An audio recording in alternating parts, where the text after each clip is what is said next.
What's up, everybody? What's up, everybody? How are you all doing today? Welcome to the October 22nd Daily Gaming News Show. I am Kaisa. I am Marrone, and this is the Daily Gaming News channel as we take an hour to dive into all the juicy details going on in the industry. How you doing today, Kaisa? I am good.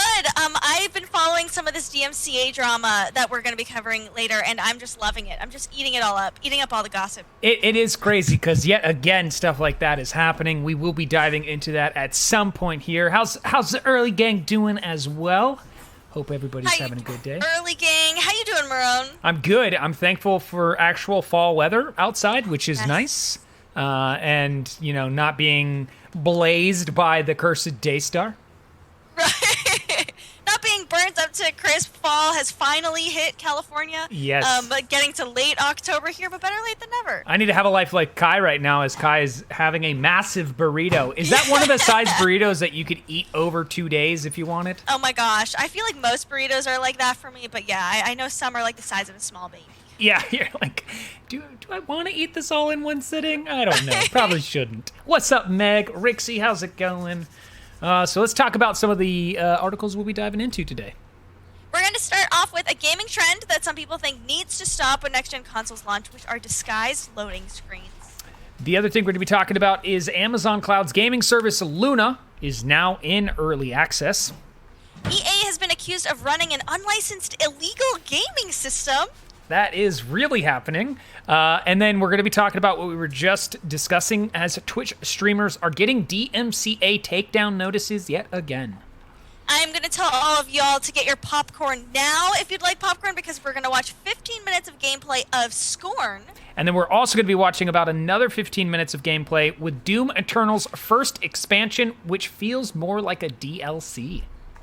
We're also going to get around to On This Day in Gaming for our Throwback Thursday at the end of the show. So definitely make sure to grab that popcorn, as Kaisa was saying. And of course, as always, I don't think some of you guys are prepared for mine and hers. What's in the mug? What's in the mug? We welcome any and all guesses. Any and all guesses are welcome. Let's dive into the first story, which maybe some of you have contention with. I know, Kaisa, you were mentioning not so much, but this was a wonderful opinion piece article regarding loading screens and how they wish there were no more of these. When Sony and Microsoft launched the PS5 and Xbox Series X in November, console gamers will be treated to a serious uplift in graphics performance with gorgeous graphics, higher resolutions, and increased fidelity and immersion, which are the typical promise of next-gen consoles. But as some people that have been living that reality already as a PC gamer for years, what they're truly excited about is storage drive tech that hasn't seeped even its way into PCs yet. And so this writer from Forbes hopes that there will be literal game changers for the entire game industry, because time is a precious resource and this gamer would like to waste less of theirs. And of course, we take a look at Sony and Microsoft, and we both see that they're touting these dramatic reductions in loading times, and a quality of life improvements like this for console gaming is more than welcome. But what grinds some people's gears about the current generation of gaming is that this development trend would love to be seen to disappear is the not-so-subtle loading screen disguised as a gameplay trick. Some of you have seen this rather bluntly in action with the infamous Mass Effect elevator ride. More recently, it rears its ugly head in games like Final Fantasy VII Remake, aka squeezing through tight spaces simulator, with Cloud and company fitting themselves between all manner of cracks, crevices, and crawl spaces. What I can remember from recent memory is BioShock Infinite, where there were so many elevator rides and everyone's like, it's a loading screen! Yes, and in the last generation, we have to recognize there were technical limitations that prevented developers from caching and streaming in massive amounts of game world, and those limitations weren't just about the hard drives that were being used. The custom PCIe Gen 4 NVMe SSD drives being used with the PS5 and Xbox Series X and S consoles have some neat tricks up their sleeves. Sure, some gaming PCs have an NVMe drive, but it doesn't have the exceptional benefits of Microsoft's direct storage. And when we talk about loading times, it can turn into a very complex conversation, but in a nutshell, basically your GPU needs to get information to display the game world that surrounds you. It needs to get those visual assets from the hard drive, and this involves an application making an I/O request, which that does involve a lot of moving parts. We're used to this happening by the storage drive involving the CPU and system memory, which is your RAM. With direct storage, the storage drive and GPU can talk directly to each other. In the previous generation, Microsoft says the average game would make hundreds of I/O requests per second. With the significantly speedier drive on the new Xbox, games are free to increase that to tens of thousands of requests per second. And direct storage basically enables this complex interaction between game, drive, and GPU to happen much faster and more efficiently. Approximately 0 PC games take advantage of this because there are 0 PCs capable of this until Microsoft brings its Xbox Velocity architecture to Windows, which the company has said they plan to do. So we have an interesting case of consoles influencing future PC features. Sorry to the PCMR crowd, but consoles are getting this innovative tech first. And if that means not just drastically faster loading times, but the disappearance of the dreaded loading screen in disguise, some gamers are all for it. And can you imagine the implications that this technology could have on future open world games like Grand Theft Auto 6, whenever that comes out, as well as Elder Scrolls 6, whenever that comes out? Because we want to see, as they bring on these new consoles and bring hope, hopefully, that game developers will start enthusiastically tapping into this potential of new technology.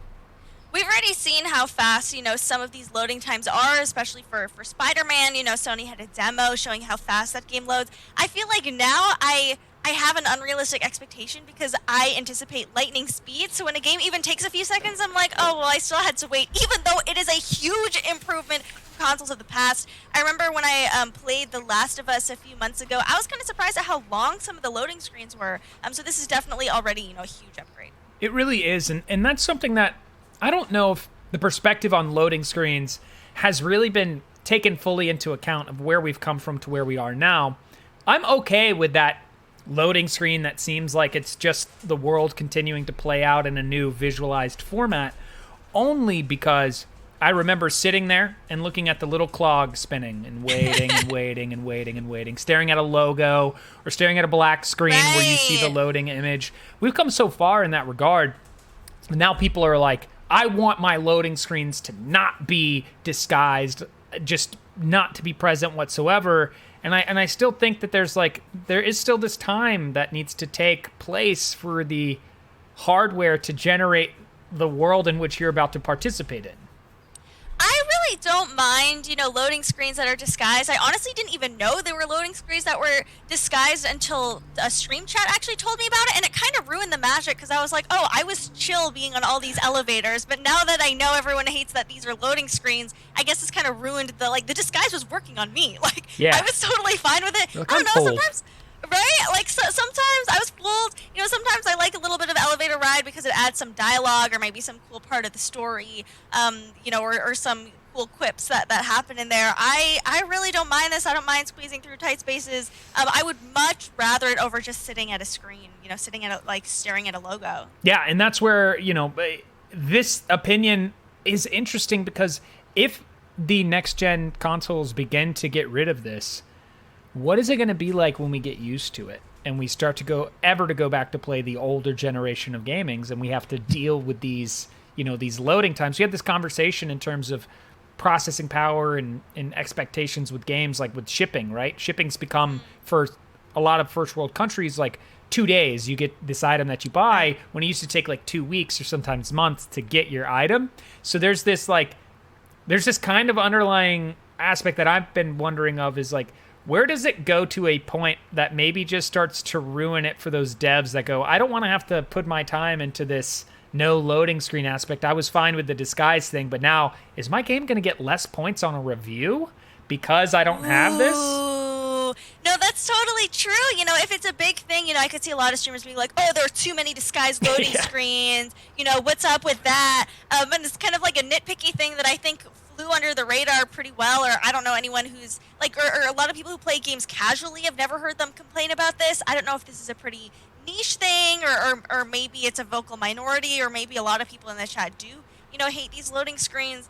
I hope it wouldn't knock off points for a review because, you're also, these game devs also have to work within the specifications of some of this hardware. Even if the hardware's, really good, they might use the good hardware to load even more assets versus, choosing to prioritize, faster loading times. Yeah, absolutely. And that's something we'll just obviously be able to keep our eye on as the next-gen consoles, which are set to release in less than a month, and we start to get exposed to this new technology. And just like when we take a look at a game like Ghost of Tsushima, 8 years later on the PlayStation 4, I think we're going to be looking at games that have that type of impact on this new technology within 3 to 4 years. So we'll be it'll be a few years away before we can really have a solid ground on how much of the loading screen changed or not. But for now, it's something that I entertain. I'm cool with that evolution. I just hope it doesn't become like an industry standard. Right. Kai says, when I play Dead Space, whenever you open a door, it will say unlocking, which is the loading screen. Never got annoyed. Yeah, I think if it's built into the game enough or built into the world enough, it's not, a huge issue. Also, as a side note, I know my camera is flickering. I could switch to a lower quality camera that won't flicker, or if it's not too bad, I'll just stick with this one. Let me know, chatters. Yeah, chat, if you don't like it, I don't mind it. It is what it is. Deal with it and roll on. And one thing that we should be dealing with is something. Have you gotten your hands on the Luna cloud gaming service that is in early access? I just signed up for early access. I have not yet gotten approved. Okay, so this is now in early access. This is Amazon's cloud gaming service, and it is called Luna. And it is out. So it's entering early access. It entered yesterday. A small number of U.S.-based customers, sorry to anyone outside the U.S., will receive invitations to test out the service and even purchase Amazon's game controller if they choose, although it's not required to play games on Luna. So with early access, players are going to be able to access Luna, available from Fire TV, Mac, PC, and on web apps for iOS. There is an Android version that is expected soon, and early access will require you to subscribe to the Luna Plus game channel, which comes with 50 games for $5.99 a month, and there is a Ubisoft-specific channel that is also expected to launch soon. You won't have to purchase individual titles. Amazon isn't offering full game purchases, and early access players get 7 days of Luna Plus for free, which doesn't seem like a lot of time for me. And after that, Amazon will start billing you for its monthly subscription. And Amazon announced Luna in September, though the service has been rumored since last year. The company will continue to add more players in the months to come, and Amazon Entertainment Devices and Services Vice President Mark Whitten wrote this, saying, "We are just getting started and need streamers and players of all kinds, core, casual, and first-time gamers, to provide feedback. We want to hear what customers like, what they don't like, and what they want to see us build. And if we're doing something great, tell us. If we're missing the bar, we want to know that too. We can't wait to hear what you think." Some of the launch titles include Resident Evil 7, Control, Panzer Dragoon, Plague Tale Innocence, The Surge 2, Yooka-Laylee, Grid, Abzu Brothers, A Tale of Two Sons, and if you want to sign up for early access, you can go to Amazon's site, and it just has you fill out a short survey where you put in your upload-download speed, and then you might get an invitation. So, did you get your invitation? Not yet. I applied for my I applied for my invite on the site. I want to try it out. I have played most of the games that I'd want to in their launch titles. I played Resident Evil 7. I played Control. I played A Plague Tale Innocence. I don't know much about the other ones. Maybe I'd play Abzu. Maybe I'd play Brothers: A Tale of Two Sons. I saw a big list of their games, and there were a lot of titles that I didn't recognize, or a lot of titles that maybe I wasn't so excited for. Yeah. I don't know how this is going to work. I do like the price point of only $6 a month. I think that's very strong. Pretty, yeah. I think that's a great point there. Although they don't have a lot of games, and I just hate the branding.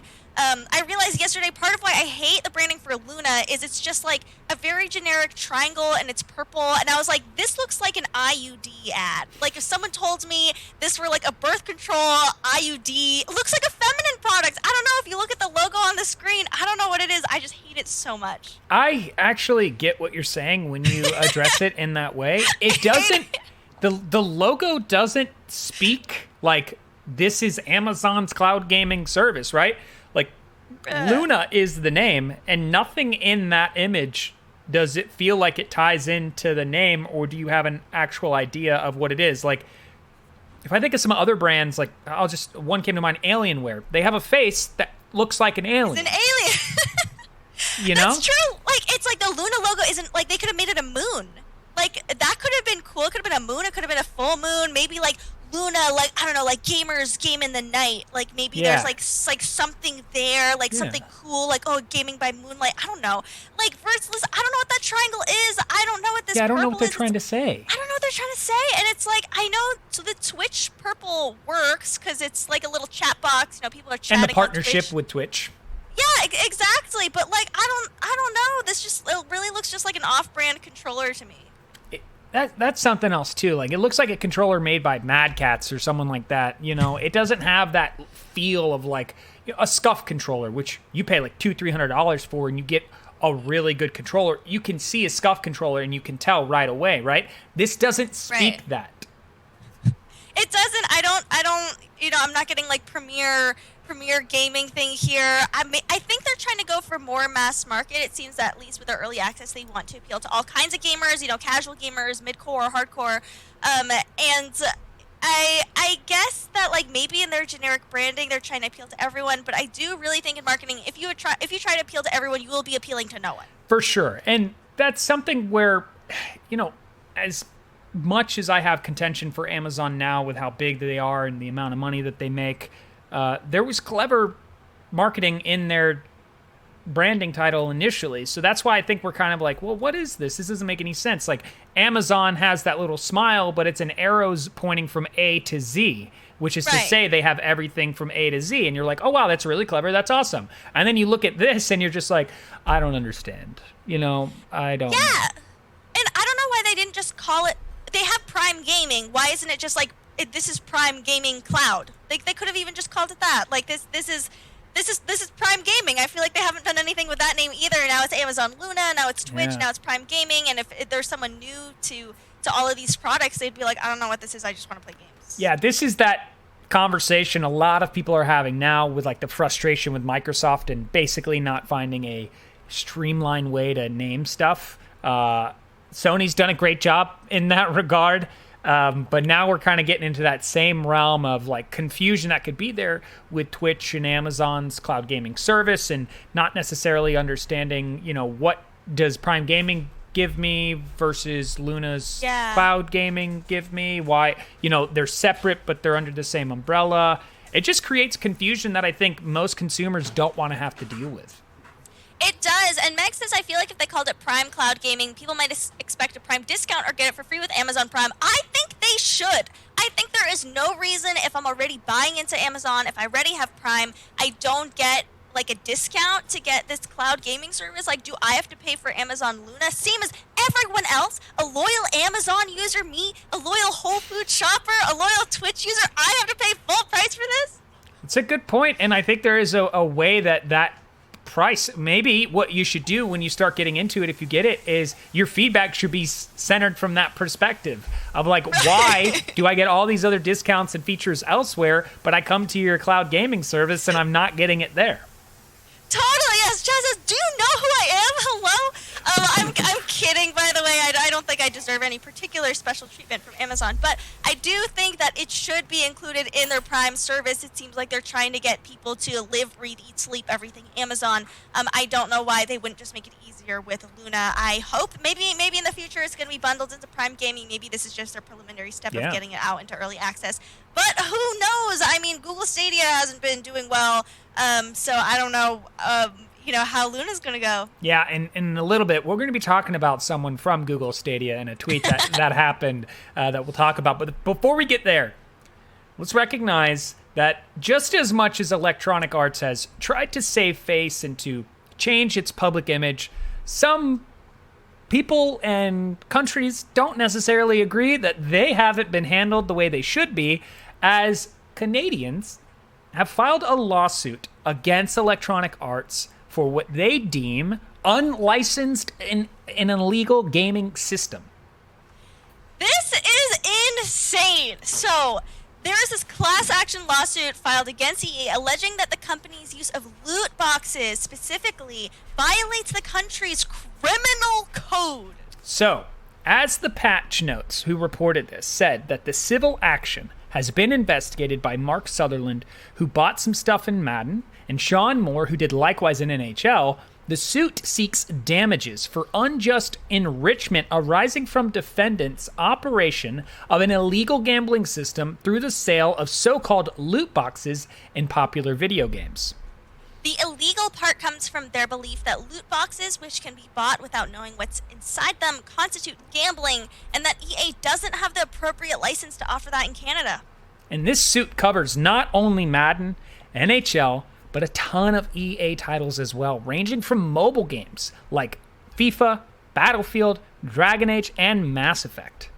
The case is awaiting EA's response, but the patch notes, a legal blog, points out that unlike a lot of class action lawsuits, which can be hastily put together and as much about publicity as anything else, this is not a self-represented litigant filing a nuisance lawsuit, but a well-pled claim brought by an experienced legal team who specializes in going after large corporations for stuff just like this. I don't think any of us are surprised by this. I think one thing that we knew for a long time with what was happening over in Germany being one of the first places to rule against the use of loot boxes, to them changing the system, like they knew they were in the wrong, they knew what they had created and done, and they were getting away with, and now there are people that are going, we're going to hold you accountable for the damage that you've caused. I'm surprised that loot boxes are still allowed with so much controversy around them.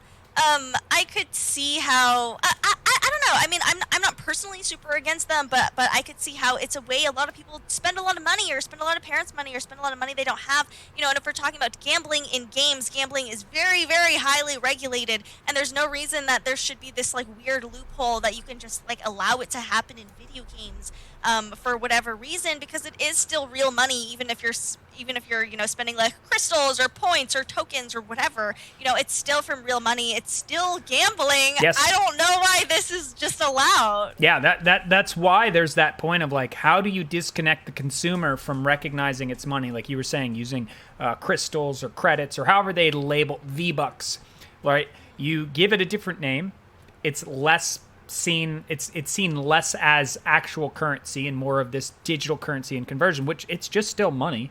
But then you're buying these systems like we've talked about before, which you don't know the odds of what it is that you're going to get, and it is randomly generated. That's a casino. Yeah, like I mean that's right. I mean that is gambling. So the fact that they're doing this, I wouldn't be surprised if we start to see other law firms out of different countries start to take this approach where it becomes a massive case, because I think this is the first lawsuit that's actually gone out against EA as a class action lawsuit, whereas I think there's some other cases before that were individual, and now this Canadian law firm has taken that extra step forward. Like the article was saying, like it does grab public attention, but that could even bolster the people who attach themselves to the lawsuit.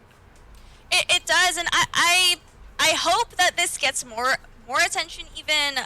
I think that loot boxes, it seems like people generally don't want them. I feel like it's like with gacha games, like that's the same mechanic of loot boxes. You don't quite know what's inside them, and it does feel like a gamble, or it does feel like a trick versus just, you know, purchasing something in game. I think they should be at least regulated in some sense, or maybe you can only buy like one a week or something like that, like a cap on them of some sorts. I hope this legal team, you know, goes through and does a good job. Yes, I agree. I would love to see this become a legislative moment across the board internationally, where this basically just, you know, puts the full stop on loot boxes in gaming the way they have been, and like you were saying, find a new way to present them if you want to keep them in there, but to regulate them, to reduce the potential of the addiction, which we've talked about before on DGN. It is a real thing. People can lose thousands and thousands of dollars without realizing that's what they're doing, because they're just going after that one item that they know, if I just pay again, I'll get it. And that's where the danger in this needs to be addressed across the board. It does. Waffle says Mary Maybe, who's a streamer, she plays a lot of League of Legends, had in her title that she spent $900 in Genshin Impact, And it's like, on the one hand, if you have that money to spend, if you want to spend that money on video games, if it is financially appropriate for you to do so, by all means. But, this is predatory, and I feel like a lot of these gacha games, a lot of these loot boxes do sneak up on people. It does play to, people's vices or people's bad habits, and it kind of preys on people who might not have, as great self-control or self-discipline in that manner, and it should be regulated. I hope to keep, tabs on this story, see what's going to happen with Canada, see what's going to happen, in Europe. I don't think there's any, is there legislation against this in the U.S.?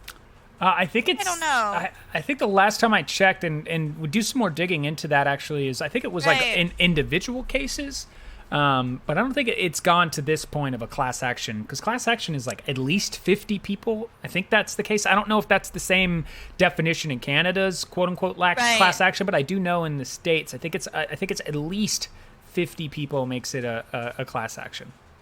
So we'll see what happens. We will keep an eye on that. And we've got into even more legal news coming up. Because Twitch DMCA's takedowns are happening yet again.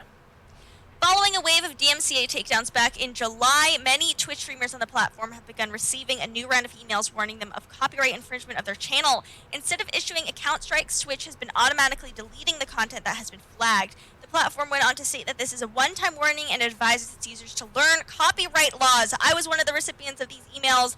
I just got an email saying like, hey, you got some stuff deleted because they violated copyright. They didn't tell me what got deleted. They didn't tell me how old this footage was, if there were clips, if there were videos. They didn't tell me if this was like a song in a video game because YouTube has copyright striked me for music playing in BioShock, which is fair use. So I don't know if what was taken down by Twitch was also fair use or if it was actually, me in the wrong in this case. So in this explanation, like Kaisa went through, recipients of that email did not receive a long-term penalty, like a strike on their channel, which is good news for those who suffered this. But Twitch also didn't let the users file counterclaims, which apparently is a policy that Twitch is going to keep doing and have that going forward. In a tweet, the platform stated that it will continue to automatically delete any clips that contain copyrighted music without attaching strikes to accounts. The situation is a little confusing since if the email is a one-time warning, what is Twitch going to be doing differently moving forward? If Twitch keeps its current policy of automatically deleting VODs and clips with copyrighted music, it appears that you probably won't get your channel shut down if you have copyright music in past clips and VODs. But to be on the safe side, Twitch advises you to delete any clips you think might contain copyrighted material, which is why I went back and deleted all my clips. I might just do the same thing again because I've been pretty lazy and I've been playing some copyright music. So your live streams, however, could still be flagged with DMCA takedown notifications, which hasn't happened in the past because usually if your stream is live and you're doing something copyright, no one's going to actively in the moment strike you, but maybe that could change. Yeah, maybe it could. But we do know that back in July, Twitch received its first wave of DMCA takedown notifications. And much like now streamers, some with livelihoods depending on Twitch, are reasonably or logically stressed out about whether or not their channel is possibly going to be shut down for good. And per Twitch's user guidelines, an account that the company deems as quote-unquote repeat infringers will be terminated. So due to the Digital Millennium Copyright Act, the DMCA, Twitch is legally obligated to penalize repeat offenders and accounts. And other platforms like YouTube and Twitter are also subject to the same laws. Twitch's copyright strike system is still unclear, and the platform will need to provide more details about its policy. For example, YouTube enacts the 3-strike and account terminated system, but if you're within the 3-strike limit, strikes do disappear after 90 days. Twitch hasn't clarified if copyright strikes will expire after a certain period, or if, similar to YouTube's policy, users will have to take a copyright course after their first official strike. I know in the past, back in July, I'm blanking on her name right now, but there was a streamer who got 2 strikes for clips from years ago that had like an Ariana Grande song playing in it, and Twitch was like, if you get one more strike, your account will be permanently deleted and you will be banned from the platform. And she was just like, this is coming out of nowhere, like there was no warning here, just if I mess up one more time, my entire account's going to be taken down, and she has, thousands of concurrent viewers. It was just like really awful to see.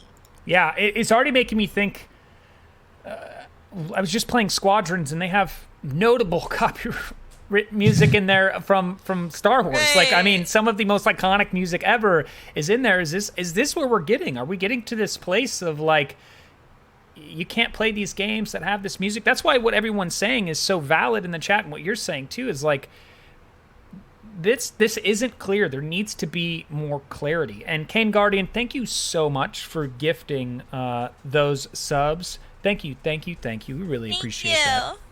So Twitch's system of using software to identify existing clips that may contain copyrighted music and then automatically deleting them isn't new, right? During July's DMC takedown notification, the platform stated that this method would be how it would handle clips and VODs with copyrighted music in it.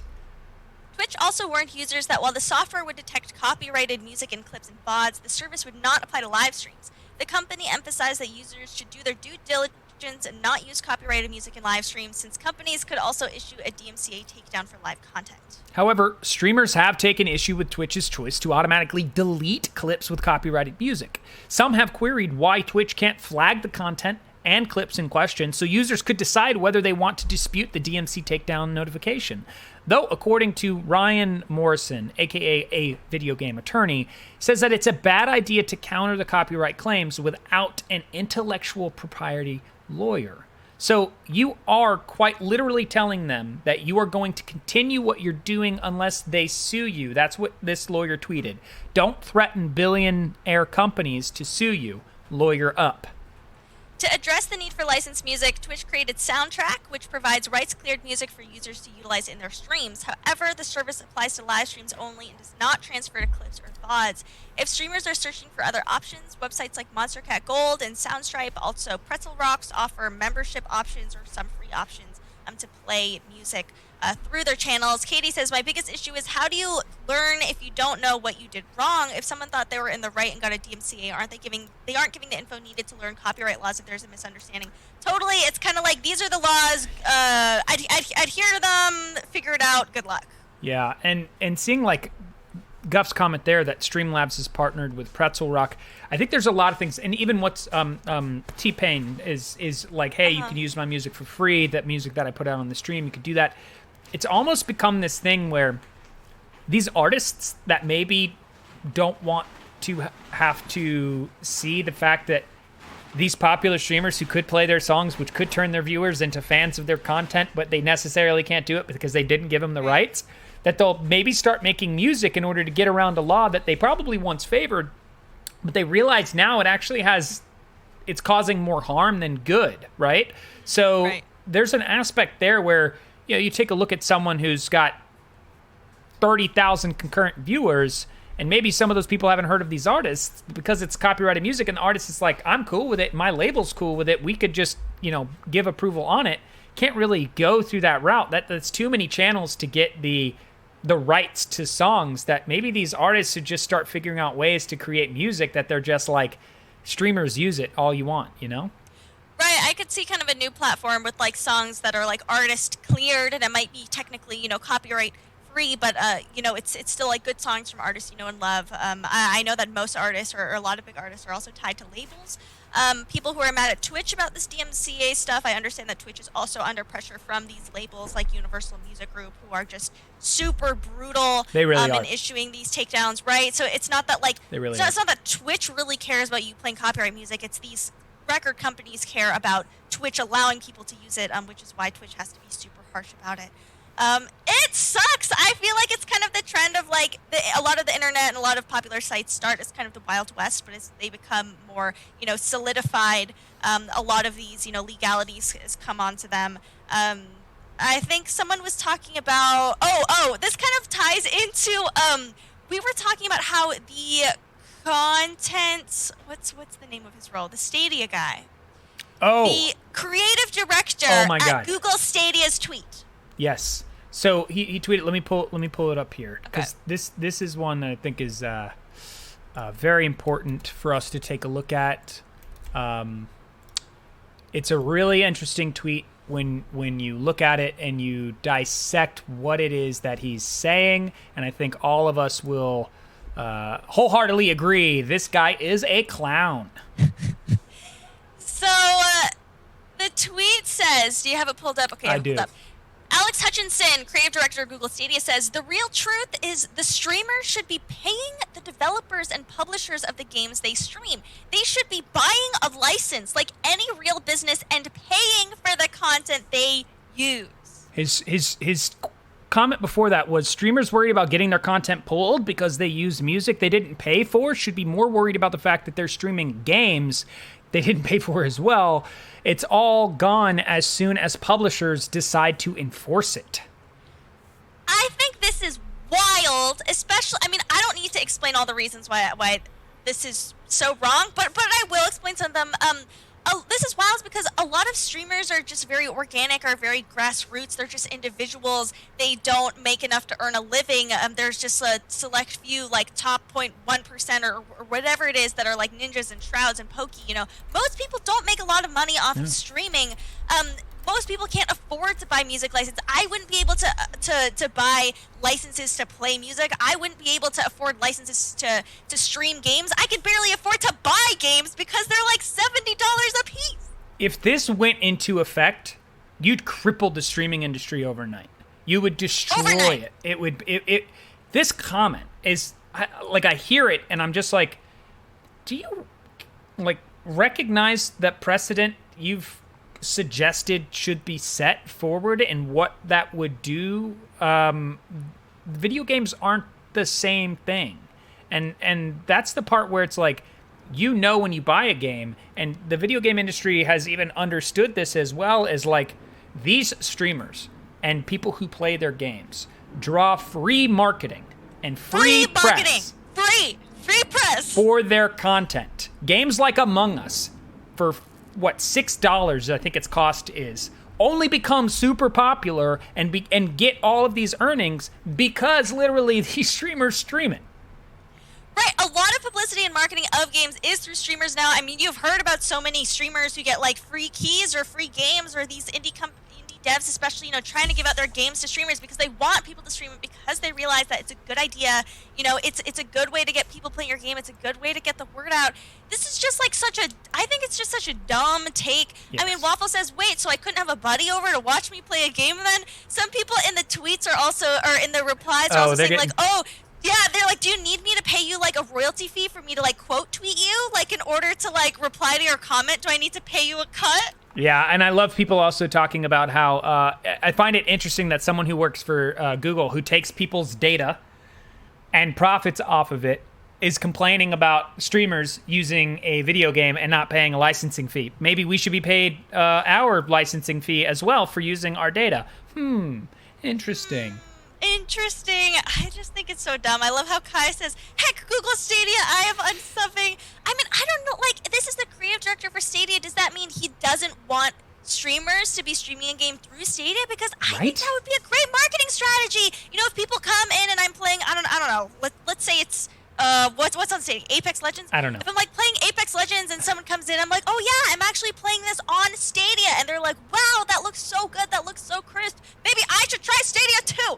Like, that's the whole point of it. You know, seems like they don't want anyone to stream using Stadia. They only want the single person playing the video game to be looking at the video game. That is crazy. And I can't wait, because this is just 3-4 hours ago. I can't wait till the people who are more notable in the gaming industry have something to say about this, because I know at some point someone's going to address it with like a Phil Spencer type, or like a Gabe N, Jeff Keighley. Someone is going to have something to say that's like, who is this person? Like, and what? Should we just go ahead and put Stadia in the grave? I vote yay.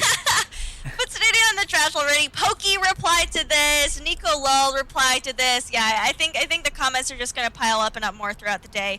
I'm excited to see that. The tea that I'll be following are both the debate, the presidential debate happening tonight, and this tweet right here. Absolutely. But let's move on to something exciting, because when we saw this game back with the Xbox Series X showcase, we thought this looked really cool and that there was a lot to it. Kaisa did give you the heads up to prep that popcorn, so hopefully your popcorn's ready, because we have about a 14-15 minute gameplay of Scorn, which is coming out for the Xbox Series X.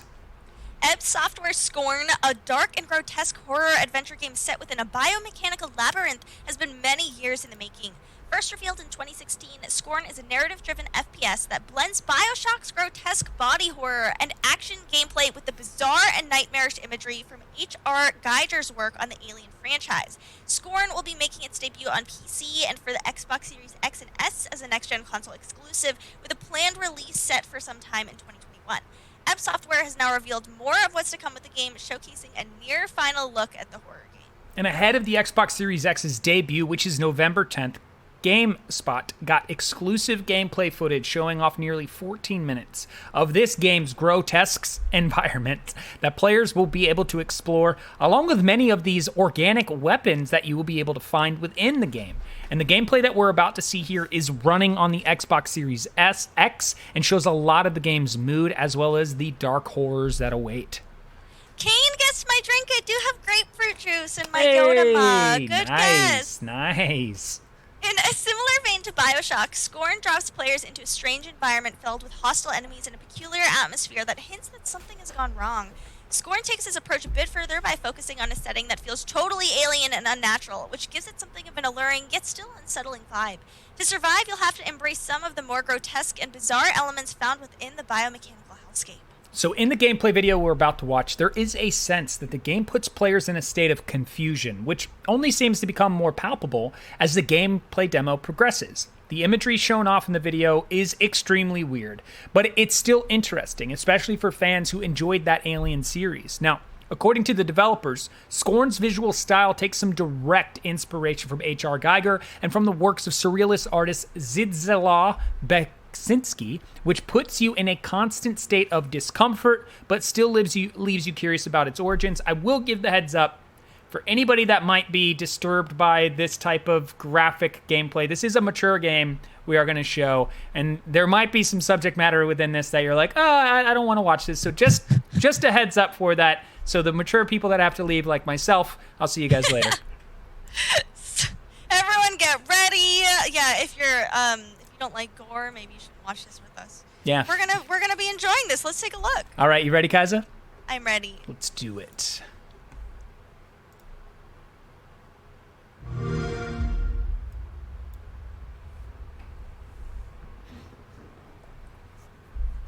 I'm not scared.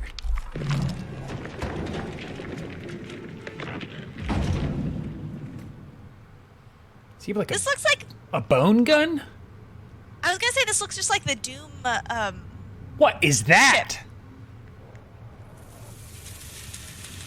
Okay, no.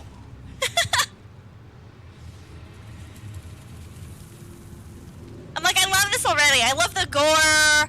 I love the Doom vibes. I'm not getting BioShock vibes right now.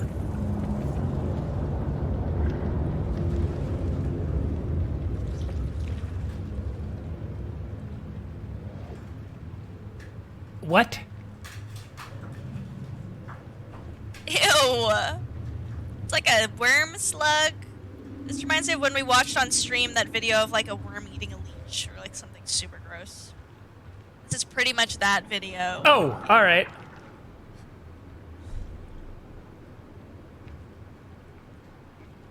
It's like a non-industrial Dead Space. Yeah, okay. Oh, okay. All right. What a noise. So, Where? alrighty. Oh, I was gonna say, why aren't we shooting anything?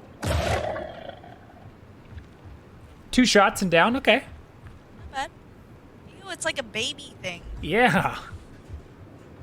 Not the baby thing. Oh! Oh!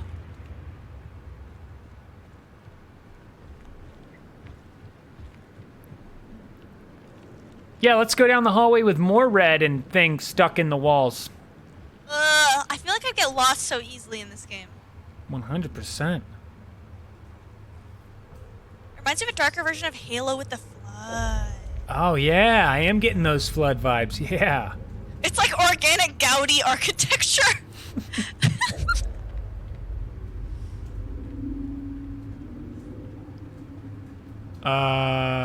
It's very Gaudi. What is that? Like some, like Like a bird. chicken?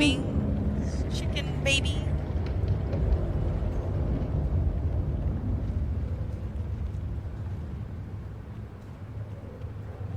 Oh, more of these thingies. I wonder if you have to watch your bullets. I feel like I would be way more bullets. What are you shooting? Ew! What? It's like a meat gun. Ew! The sound effects. Oh, the gun is also a key? There are a lot of elements in this game that are very phallic, and I kind of saw that with this key gun. You use your gun to unlock it. You, like, insert it. Yeah. Wait, is there a plot? Yeah, I'm pretty sure you learn the plot as you play. Okay. Yeah, is there a plot? All right. No, thank you. What is this? Run faster. Can you not run? Is this as fast as you can go? Oh, my God. Oh, my God. Ew! What is that? It's like Pan's Labyrinth vibes. Yeah, is there a... Oh, there's a sprint? Okay. His head was all like wobbly as he was running? No, thank you. It's also entirely yonic. Is that like yoni? Like yonic? I haven't heard that word. Notice the music's kind of kicking up. Oh, all right. There's a little chicken thing. There's chicken. There's that. What? Oh. What? Whoa, whoa, whoa, whoa! Oh, you're barefoot! Are you naked? It seems like it.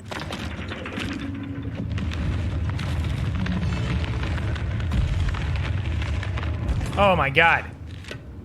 Yeah. Well, that's just wonderful. Oh, I learned a new word today. Yonic. Nice. Yeah, where's the mirror? We need to see what our character looks like. It's like a phone. If anyone has that tryptophobia thing, this game is not for you. What? Is that how you more get of more this. ammo? Or maybe upgrade your gun? Oh, what is that from the chest? What is that? Yeah, you're right. I think you're right. That's the ammo? Elma! Everything is like alive that you're using. KAISA'S, this isn't scary, this is just gross. We did give a heads up. We did. Oh, great. More of these demonic slugs. I'm surprised they don't all attack you.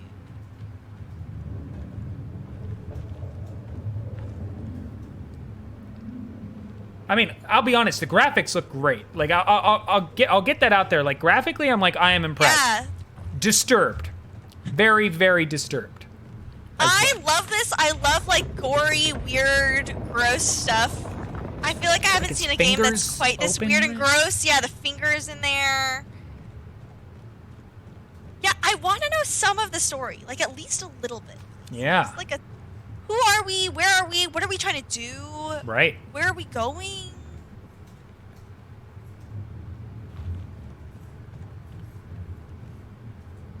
Oh, man. They're puzzles? Why does he keep reloading or switching? I think each type of gun thingy switches and unlocks it. Oh. That's why he switches to unlock the certain ones. So maybe you find them at a certain point, and then they allow you to unlock more of the levels. That sound effect. I can see that. Oh, an elevator. Oh, disguise loading screen? Oh, the fingers!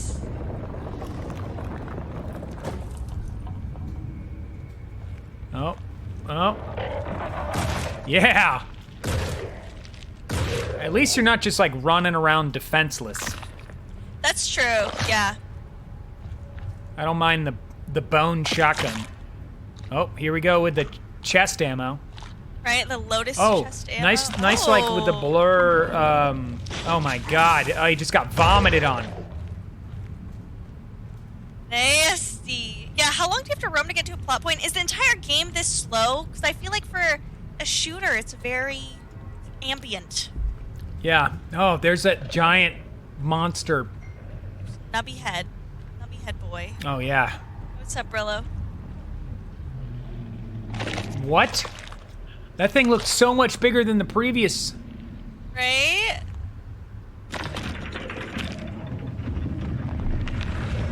Brillo, what's up? Welcome, welcome. We are watching gameplay for this Xbox Series X game and PC game called Scorn that will be coming out in 2021.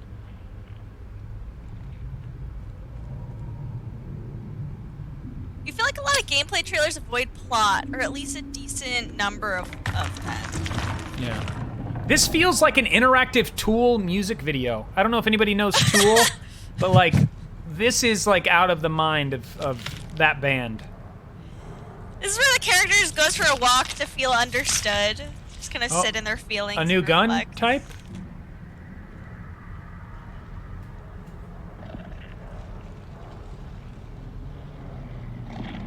Oh man. See if I look up Scorn game. There's a little bit of plot. Just says nightmarish horror shooter. That's it. That's all we know. What was... Whoa! Apparently we are in a labyrinth. That weapon was OP.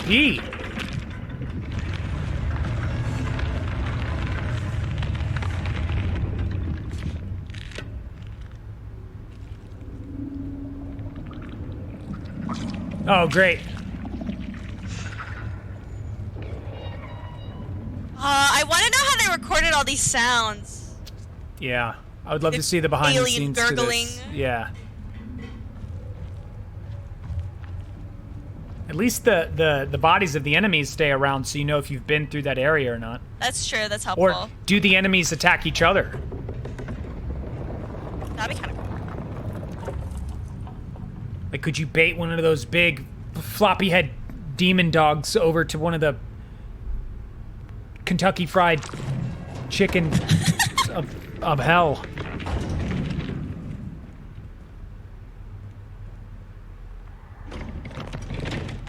What is happening? Oh! Oh my god.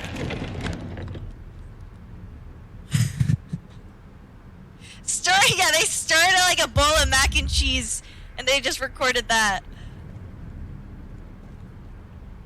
I wonder if you'll see. I wonder if you see other humanoid creatures as well, and not just the monsters. Yeah. Yeah, if there's any like NPCs or something you come across. Ooh. Puzzle? Yeah, looks like it. Cool. Okay. Oh, great. What's on the other side of that door? I'm surprised that puzzle wasn't that gross. I was kind of expecting something. Yeah, it's like the puzzles calm way down. Yeah.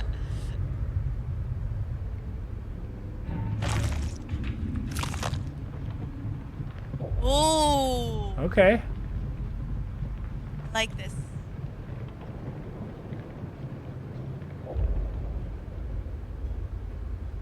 Huh.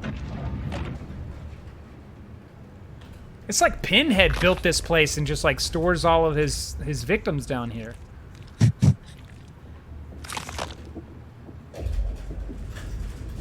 Yeah, it looks like a puzzle shooter.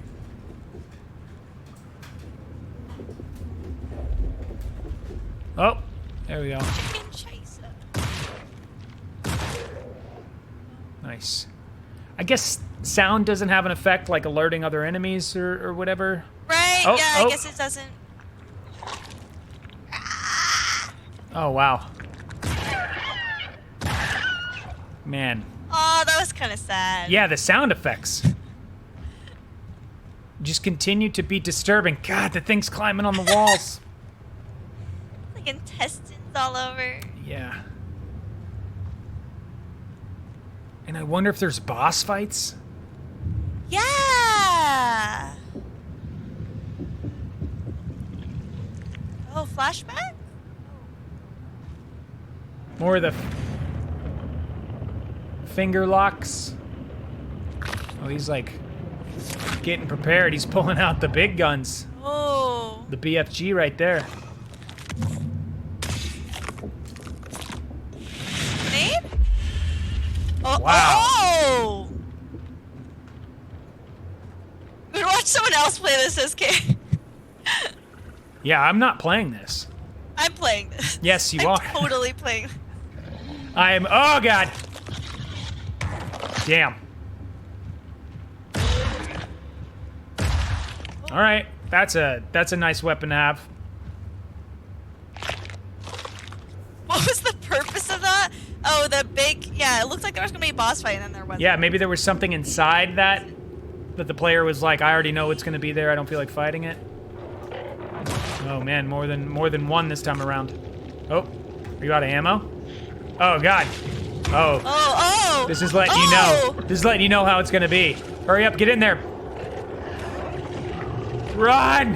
Go, go, go!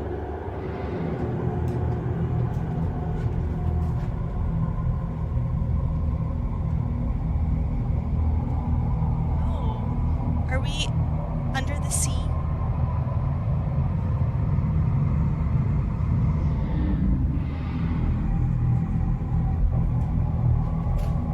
Looks like Yoda. Yeah. But now it doesn't. The ears. Go in.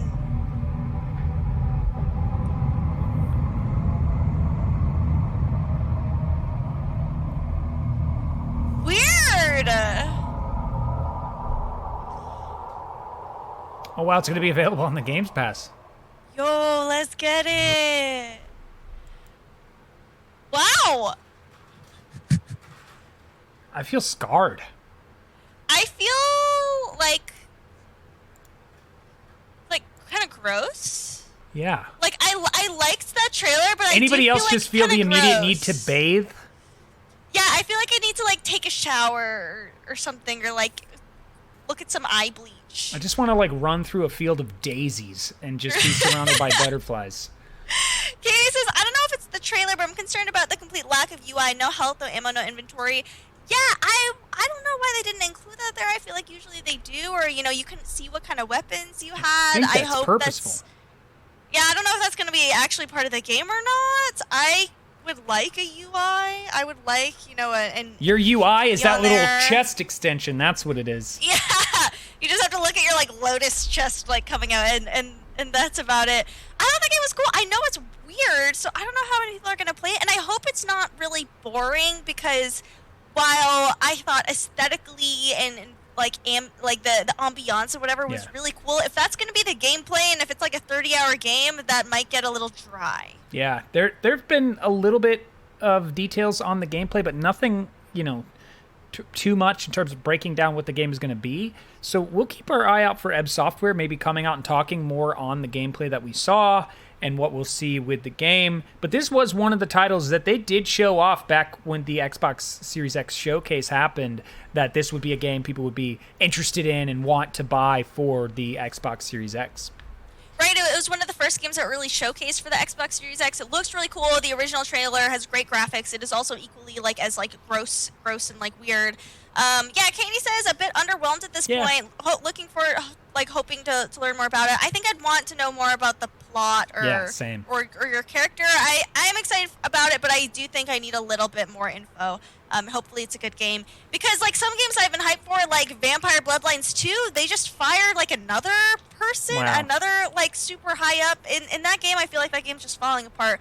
And I don't want to get too excited about games that they're never going to come out. It does sound like it. What we will do is push the Doom gameplay that we were going to show for the Ancient Gods DLC that just came out to tomorrow's episode. But because it's Thursday and we're right at the very end of the news hour, we like to do our Throwback Thursday. And on this day in gaming, guys, Grand Theft Auto 3 came out.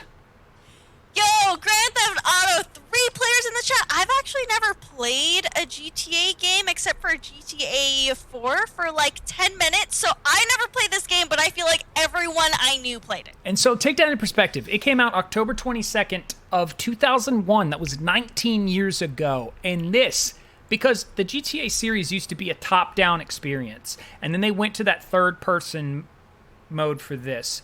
Grand Theft Auto changed drastically in how we experience games and open world games, specifically with this title, GTA 3, that when I saw that this had come out, I was like, wow, that's crazy. It was only 19 years ago that we saw this, and look at what it's like now with GTA 5. GTA 5, I think, is, going to be going strong for another 5 years, probably, honestly, before GTA 6 comes out. And I feel like they've just been raising and raising the bar. I feel like GTA is so legendary, and I think it's so funny that it's, like, incredibly violent and, like, vulgar and, like, horrible, but, like, that's part of the fun. Like, I remember my cousins were playing some, I don't know which GTA game it was, but they were like, yeah, I like have some like prostitutes and like we're selling drugs and whatever, and their parents were just like, as long as you're just doing it in the video game and not in real life, we're cool with that. Yeah, I remember when this game came out, there was so much controversy around it, what this meant for video games, how this was going to affect people coming up, and just everything that came with it. And I like what someone was saying, it was a favorite top-down experience. And GTA 3 was actually my first GTA experience as well, Chick Wiz. It was when I went back to play 2 because I wanted to see what it was like. I was like, oh no, I do not like this at all, because you get used to what 3 is. But they expanded on it so much, and how innovative this game and series has been. Like, I don't think if they had never switched to the third-person view and they kept it top-down, Rockstar would have never blown up the way they did. I agree. You know what I mean? This really, Grand Theft Auto 3 is a legend within video games and what it meant for open-world games. It absolutely is. Happy birthday, GTA 3. Happy 19th birthday. We'll pour one out for you. Yeah, we'll pour one out for you. But that does bring us to the end of the Daily Gaming News Hour for this October 22nd. And I noticed nobody got what was in my mug, and that is because I had ginger beer today, guys. Hey, totally left field. Totally left field. At the beginning of the show, we were like, no one's going to get it. I don't think anyone's going to get it. Because I've been like sitting around the same ones for all this time now. So now ginger beer is going to get guessed. I know Kai's over there. He's got his list of like writing things down. So yeah, it'll be on the list now. I love how like we switch off. We alternate on who has the tough drink to guess and who has the easy one. That's so true. And then finally it'll become easier to guess down the road. That first time I went with like lemonade and was like, no one guessed it. Right. It's now like the fourth or fifth guess and guesses. Totally. But that does bring us to the end of our Daily Gaming News Show for today. Thank you so much for joining us. We're going to put reruns on this channel. We're going to post these VODs to YouTube, and we are live from 1 to 2 p.m. every weekday. Thank you so much, everyone, for joining in on the chat, for the comments, the likes, the follows, the subscriptions, the viewers. For those of you who haven't even spoken, one of the things that we love to say at the end of every episode is the fact that we can't do this without you. So thank you so much for your continued support over here at Daily Gaming News. If you'd like to submit a question or topic to us, you can use that form for our mailbag, !mailbag. It also works in my Discord. And yeah, we want to interview more game devs. We want to cover topics that you are interested about as well. Yes. Are you streaming later, Marone? I am going to be streaming actually in a little bit because that debate is happening later today, and I want to make sure I'm paying attention to that and doing my due diligence as a citizen. I'm going to stream probably like in the next 30 minutes, probably jump it back into some Squadrons for a bit, and then hop off in time to catch that. I am heading back to LA today, so tomorrow I'll be back on my normal setup. I don't know if I'm streaming tonight or not. It'll probably be a game time decision. Ooh, I like it. So make sure to check it out if she is streaming, and if not, tune in tomorrow from 1 p.m. to 2 p.m. Pacific Standard Time, where you will see us yet again here on Daily Gaming News. Thank you so much for joining us. I am Kaisa. I am Marrone, and we will see you all next time. Bye, everybody.